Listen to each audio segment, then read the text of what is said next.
How to identify targeted customer. আপনি কীভাবে আপনার টার্গেটেড কাস্টমার কারা সেটা কীভাবে আইডেন্টিফাই করবেন। এখন তার আগে বলি যে টার্গেটেড কাস্টমারটা কি। টার্গেটেড কাস্টমার হলো যে কাস্টমারকে লক্ষ্য করে, যে কাস্টমারকে উদ্দেশ্য করে আপনি একটা প্রোডাক্ট মানে প্রোডাক্টের প্রচার করছেন। যেমন এই প্রোডাক্টটা কারা কিনবে, এটা কি ছোটরা কিনবে নাকি বড়রা কিনবে, এটা কি ছেলেরা কিনবে নাকি মেয়েরা কিনবে, মানে এইভাবে কারা কিনবে, এই টার্গেটেড কাস্টমার কারা, টার্গেটেড কাস্টমার গ্রুপ কারা, সেটা আপনি কীভাবে আইডেন্টিফাই করবেন। এখন এটা আইডেন্টিফাই করতে হবে কেন? তো অ্যাকচুয়ালি টার্গেটেড কাস্টমার যদি আইডেন্টিফাই না করা হয় তাহলে সেই ক্ষেত্রে অন্ধকারে ঢিল বাড়ার মতো অবস্থা হবে। আমরা আগে কাস্টমার সিলেক্ট করব, কাস্টমারকে মানে সুনির্দিষ্টভাবে নির্ধারণ করব যে কাস্টমার কারা, দেন আমরা সেই কাস্টমারকে টার্গেট করি আমরা আমাদের প্রচার কাজ করব। কারণ সেই কাস্টমার যে ধরনের অ্যাডভার্টাইজমেন্ট পছন্দ করবে সেই ধরনের অ্যাডভার্টাইজমেন্ট করব। যদি টার্গেটেড কাস্টমার সিলেক্ট না করা হয় তাহলে যত এসইও করা হোক না কেন, যত অ্যাডভার্টাইজমেন্ট করা হোক না কেন, আসলে সেই অ্যাডভার্টাইজমেন্ট কোনো কাজে আসে না। আমরা টিভিতে যত অ্যাড দেখি, পেপারে যত অ্যাড দেখি, সবগুলো কিন্তু এইভাবেই করা হয়। প্রথমে টার্গেটেড কাস্টমারকে সিলেক্ট করা হয়, তারপর সেই টার্গেটেড কাস্টমারকে মোটিভেট করার জন্য যা কিছু বলার, যেভাবে অ্যাডভার্টাইজমেন্ট তৈরি করা দরকার সেভাবে অ্যাডভার্টাইজমেন্ট করে। তো সুতরাং মানে টার্গেটেড কাস্টমার কারা সেটা আইডেন্টিফাই করাটা খুবই ইম্পর্ট্যান্ট। আমরা এই লেসনে সেটাই শিখব যে আমরা টার্গেটেড কাস্টমার কীভাবে আইডেন্টিফাই করব। তো আমরা এই প্রসেস অনুযায়ী আমরা অ্যাডভান্স হব, এই প্রসেস অনুযায়ী আমরা প্রসিড হব। প্রথমে হলো প্রোডাক্ট স্পেসিফাই। আমরা অ্যাট ফার্স্ট আমাদের মানে প্রোডাক্টটা কি সেটা নিয়ে আমরা নিশ্চিত হব যে আমাদের প্রোডাক্টটা কি। এখন আমাদের প্রোডাক্টটা কি, এটা কি প্রোডাক্ট নাকি সার্ভিস, এটা কি কোনো ফিজিক্যাল প্রোডাক্ট নাকি কোনো সার্ভিস। যেমন এটা কি জামা কাপড়, অথবা এমন কোনো প্রোডাক্ট যেটা হাতে ধরা যায়, ছোঁয়া যায়, মানে অথবা ফ্যাক্টরিতে তৈরি করা হয়, এই ধরনের কোনো প্রোডাক্ট, নাকি এটা কোনো সার্ভিস, কোনো সেবা। যেমন একটা স্কুল, একটা ইউনিভার্সিটি, এটা হচ্ছে একটা সার্ভিস। একটা সেলুন, ইটস এ সার্ভিস। তারপর এই যে আমাদের এসইউ ফার্ম, আমাদের এসইউ ফার্মও কি একটা সার্ভিস ফার্ম। একটা কোচিং সেন্টার, সেটাও একটা সার্ভিস ফার্ম। আচ্ছা, আবার কি প্রোডাক্ট, যেমন লাক্স সাবান একটা প্রোডাক্ট, তারপর একটা কাপড়, সেটা একটা প্রোডাক্ট। এখন আপনি প্রথমে নির্ধারণ করবেন আপনারটা কি প্রোডাক্ট নাকি সার্ভিস। যেমন আপনি যখন প্রোডাক্টের মার্কেটিং করবেন তখন সেক্ষেত্রে প্রোডাক্টটা ভালো, প্রোডাক্টটা মানে গুণগত মান ভালো, তারপর প্রোডাক্টের ওয়ারেন্টি আছে, গ্যারান্টি আছে, এই ধরনের বিষয়গুলো আপনি প্রচার করবেন।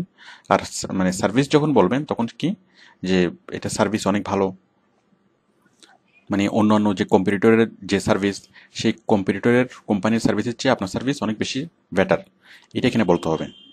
আচ্ছা, এখন মনে করুন আপনারটা হচ্ছে প্রোডাক্ট। এখন সেই প্রোডাক্টের মধ্যে আপনার প্রোডাক্টটা কী ধরনের প্রোডাক্ট, এটা কি এফএমসিজি, লাক্সারিয়াস, নাকি মানে ইমোশনাল প্রোডাক্ট। যেমন এফএমসিজি কি, ফার্স্ট মুভিং কনজিউমার গুডস। আমরা এই যে চাল, ডাল, সাবান, তেল, আটা, এই সবগুলো হচ্ছে কি FMCG, first moving consumer goods, যেগুলো নিত্য প্রয়োজনীয় দ্রব্য। আপনারটা কি সে প্রোডাক্টটা নিত্য প্রয়োজনীয় দ্রব্য, নাকি এই প্রোডাক্টটা লাক্সারিয়াস প্রোডাক্ট, নাকি আপনার প্রোডাক্টটা ইমোশনাল প্রোডাক্ট। যেমন নিত্য প্রয়োজনীয় দ্রব্যের যখন আপনি মার্কেটিং করবেন সেক্ষেত্রে আপনাকে যেটা বোঝাতে হবে যে এটা কম দামে ভালো জিনিস। সবাই এটাই চাই যে নিত্য প্রয়োজনীয় দ্রব্যগুলো কি দামও কম দিতে চাই, প্লাস প্রোডাক্টও ভালো চাই। লাক্সারিয়াস প্রোডাক্ট যেমন এয়ার কন্ডিশন, ফ্রিজ, যেগুলো মানুষের না হলেও চলে। এফএমসিজি হলো মানুষের এগুলা মানে বেসিক নিড, এগুলো ছাড়া মানুষ চলতে পারে না। আর লাক্সারিয়াস প্রোডাক্ট এগুলো ছাড়া মানুষ চলতে পারে, মানে এগুলো হলে ভালো, না হলে খুব একটা সমস্যা নেই। যেমন washing machine, it's a luxurious product. Air condition, it's a luxurious product. তো লাক্সারিয়াস প্রোডাক্টের ক্ষেত্রে আপনি যেটা বলবেন যে এটা হচ্ছে কি মানে অনেক ভালো, অনেক টেকসই, ওয়ারেন্টি আছে, গ্যারান্টি আছে। তারপরে আপনার একটু বেশি দাম দিয়ে নিলেও, মানে বেশি দাম দিয়ে নিলেও সেটা কী হবে, আপনার জন্য অনেক ভালো হবে, মানে অনেক বেশি পরিমাণে টেকসই হবে। আর আরেকটা বিষয় হচ্ছে লাক্সারিয়াস প্রোডাক্টের ক্ষেত্রে মানে ব্র্যান্ড ভ্যালুটা ইম্পর্টেন্ট, এখানে কোন ব্র্যান্ডের, সেক্ষেত্রে বায়ারকে মানে কাস্টমারকে ব্র্যান্ড ভ্যালুটা বুঝাতে হবে যে আমাদেরটা এই ব্র্যান্ড। আচ্ছা, মানে আমাদের ব্র্যান্ডটা অনেক ভালো, মানে ব্র্যান্ড ভ্যালুটা বায়ার অনেক বেশি খাবে। এরপর হচ্ছে ইমোশনাল প্রোডাক্ট। কিছু প্রোডাক্ট আছে মানুষের কখনো প্রয়োজন হয় না, এগুলো না হলে মানুষের কোনো সমস্যা হয় না। যেমন অর্নামেন্ট, মেয়েদের অলংকার। সাপোজ একটা হীরার নেকলেস, এখন এই যে হীরার নেকলেস এটা না হলেও সেই মহিলার কখনো কোনো সমস্যা হবে না, বাট সবাই চায়, সবাই অর্নামেন্টস পরতে ভালোবাসে। তো এইভাবে এরকম অনেকগুলা ইমোশনাল প্রোডাক্ট আছে যেগুলা না হলে মানুষের কোনো সমস্যা হয় না, বাট এগুলো মানুষ কেন একুয়ার করার চেষ্টা করে, কেন এগুলো পাওয়ার চেষ্টা করে? কারণ এগুলা পাওয়ার জন্য পেলে সে তখন নিজেকে মানে ব্যতিক্রম ভাবতে পারে, নিজেকে অনেক বেশি মানে ওটা নিয়ে সে অনেক প্রাউড ফিল করে। যেমন কারোর যদি একটা হীরার নেকলেস থাকবে, সেটা নিয়ে খুব প্রাউড ফিল করবে। তো ইমোশনাল প্রোডাক্ট মার্কেটিংয়ের ক্ষেত্রে আপনি যদি বলেন যে এটা মানে দামে কম, তাহলে এটা একটাও বিক্রি হবে না। ইমোশনাল প্রোডাক্টের ক্ষেত্রে যেটা করতে হবে সেটা হচ্ছে যে এটার ইমোশনটা বোঝাতে হবে।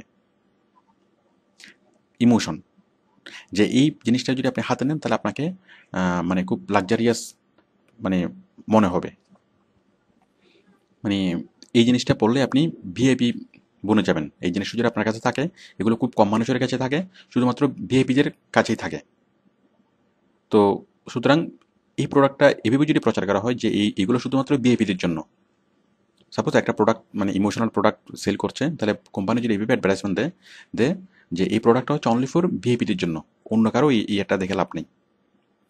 তখন কি, তখন যে এই প্রোডাক্টটা পেতে চাইবে তখন সে কি, যে প্রোডাক্টটা হাতে নিবে অথবা যে প্রোডাক্টটা কিনবে, কেনার আগে সে যেটা ফিল করবে যে আমি যদি ওই প্রোডাক্টটা কিনি তাহলে আমি ভিআইপি হব, এবং স্পেশালি ভিআইপি হওয়ার জন্যই সে কী করবে, সে প্রোডাক্টটা কিনবে অনেক বেশি দাম দিয়ে, সম্পূর্ণ আননেসেসারি একটা মানে একটা জিনিস। তো ইমোশনাল প্রোডাক্ট কাদের জন্য? যাদের টাকা রাখার জায়গা নেই তাদের জন্য, মানে যাদের এত পরিমাণে টাকা যে টাকা রাখার জায়গা নেই। লাক্সারিয়াস প্রোডাক্ট কাদের জন্য? যাদের মোটামুটি প্রয়োজনের চেয়ে বেশি পরিমাণে টাকা পয়সা আছে এবং যারা কি আর একটু বিলাসবহুলভাবে থাকতে চায়। আর এফএমসিজি কাদের জন্য? একেবারে সবার জন্যই, ধনী গরিব, ধনী গরিব সবার জন্য এফএমসিজি, মানে এফএমসিজি লাগেই। আচ্ছা, তাহলে আপনি প্রথমে প্রোডাক্টটা স্পেসিফাই করবেন এইভাবে।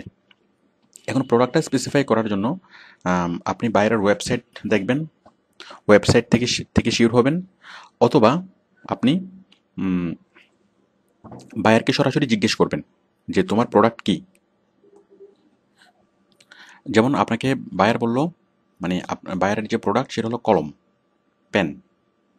এখন কলম বললে আপনি সন্তুষ্ট হবেন না, আপনি বায়ারকে স্পেসিফিক করে জিজ্ঞেস করবেন যে সে কলমটা কিসের কলম, সেটা কি কালারফুল পেন, মানে স্টাইলিশ পেন, নাকি কোয়ালিটি পেন। যেমন কালারফুল পেন কারা ইউজ করবে? ছোট বাচ্চারা। স্টাইলিশ পেন কারা ইউজ করবে? মানে স্পেশালি তরুণরা। আর মানে কোয়ালিটি পেন কারা চাইবে? স্পেশালি মানে একটু বয়স্করা। আবার কলমকে অনেকভাবে মানে অনেক রকম কলম আছে, যেমন আর্ট করার জন্য এক ধরনের কলম, আবার মার্কার পেন, আবার আছে কি মানে নর্মাল কলম। আবার নর্মাল কলমের মধ্যে অনেক ধরনের কলম আছে, যেমন বল পয়েন্ট কলম, তারপরে ঝর্ণা কলম, তারপর এভাবে আরও অনেক ধরনের তারপর হচ্ছে জেল পেন, এভাবে অনেক ধরনের কলম আছে। এখন বায়ার যদি বলে যে আমার প্রোডাক্টটা কলম, বাট আপনি একটু তো সন্তুষ্ট হবেন না, আপনি পুরোপুরি স্পেসিফিক করে জানবেন যে তারটা কি ঝর্ণা কলম, বল পয়েন্ট কলম, নাকি কীরকম কলম। আবার বল পয়েন্ট কলম হলে কি সেটা কি বেশ দামি কলম, নাকি একদম অল্প অল্প মানে অল্প দামি কলম। আপনি সুনির্দিষ্টভাবে শাখা প্রশাখা উপশাখাতে গিয়ে একদম সুনির্দিষ্টভাবে আপনি কি করবেন, সে প্রোডাক্টটা আপনি নির্ণয় করবেন সে প্রোডাক্টটা কি। যেমন আমি এখানে দেখাচ্ছি, আপনাকে বাইরে বললো কি পেন। এখন পেন হচ্ছে একটা গাছ, বাট আপনি প্রথমে যাবেন গাছ থেকে কোথায়, এটা হচ্ছে শাখা। গাছে মানে পেনের অনেকগুলো শাখা থাকতে পারে, সেই শাখা থেকে আবার যাবেন কোথায়, উপশাখা, উপশাখা থেকে প্রশাখা, প্রশাখা থেকে আরেকটা এই শাখা, এটা গাছ। যাই হোক,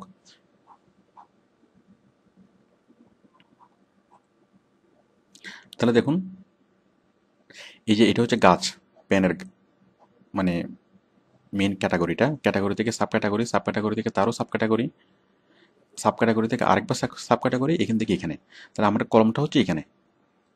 তাহলে আশা করি আপনি বুঝতে পারছেন যে একদম সুনির্দিষ্টভাবে আপনি নির্ণয় করবেন যে আপনার প্রোডাক্টটা কি।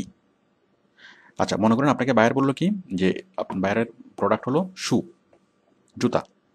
এখন আপনি জিজ্ঞেস করবেন যে এটা কি ছেলেদের জুতা নাকি মেয়েদের জুতা? ছেলেদের জুতা। ছেলেদের জুতা কোন ধরনের জুতা? এটা কি স্পোর্টস স্পোর্টস শু, নাকি আপনার ক্যাজুয়াল শু, নাকি নাকি ফর্মাল শু? তাহলে বায়ার বললো কি এটা ফর্মাল শু। ফর্মাল শু হলে সেটা কোন ধরনের শু? সেটা কি বেশ দামি শু নাকি কম দামি শু? সেটা হচ্ছে বেশ দামি শু। তো আশা করি আপনি বুঝতে পারছেন, এইভাবে আপনি সুনির্দিষ্টভাবে সে প্রোডাক্টে স্পেসিফাই করবেন। আচ্ছা, প্রোডাক্ট স্পেসিফাই হলো। এরপর হচ্ছে কাস্টমার, মানে কাস্টমার স্পেসিফাই। আপনি কাস্টমার কীভাবে স্পেসিফাই করবেন? কাস্টমারের এইজ অনুযায়ী, লোকেশন অনুযায়ী, ইকোনমিক কন্ডিশন, জেন্ডার, ইমোশন, এভাবে অনেকভাবে আমরা কাস্টমারকে সেগমেন্ট করতে পারি। আপনারা এর আগের যে লেসনগুলো এখানে দেখেছেন যে আমরা কাস্টমারকে অনেকভাবে ক্লাসিফাই করতে পারি। যেমন এইজ অনুযায়ী, যেমন ছোটরা একরকম প্রোডাক্ট চাইবে, বড়রা একরকম প্রোডাক্ট চাইবে। মানে একটা ছোট ছেলে যদি দোকানে গিয়ে জিজ্ঞেস করে, মানে সে যদি কলম কিনতে যায়, একটা ছোট ছেলে, সে দোকানদারকে কি বলবে যে আঙ্কেল আমাকে কালারফুল পেন দিয়েন। ওই ছোট ছেলেটা যদি কলম কেনার জন্য ইন্টারনেটে সার্চ করে, তখন সে লিখবে কি colourful pen, nice pen, Barbie pen, Doraemon pen, ওইভাবে লিখে কি সে সার্চ করবে। মানে কলমের উপর ডোরিমনের একটা স্টিকার থাকলে সে অনেক খুশি। আচ্ছা, তো বুঝতে পারছেন, ঠিক একটা ছোট ছেলে, একজন তরুণ যখন খুঁজবে, একজন তরুণ বা তরুণী, তখন সে চাইবে কি স্টাইলিশ।